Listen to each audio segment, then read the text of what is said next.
Ate Wendy, nagbebenta ka ng Graham bar?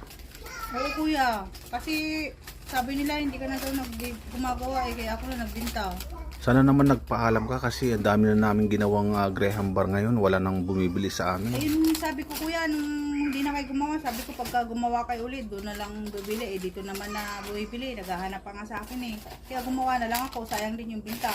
Napapansin ko pag gumawa ako ng ice candy, gagawa ka rin ng ice candy. Kapag hindi ako gagawa ng ice, hindi ka rin gagawa ng ice.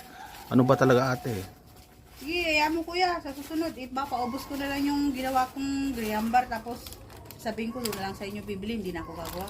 Dapat magpapaalam ka ate kasi sayang yung business ito eh. Naghanap pa sila kuya, tapos nung hindi ka na gumawa, di ako na gumawa, tapos ngayon gumawa ka na naman. Kasi kung gagayain ko rin yung tindahan mo, pwede kong gayahin, magkatabi lang tayo. Pasensya na kuya, papaubos ko na lang yun. Sa inyo nagpa-bibili.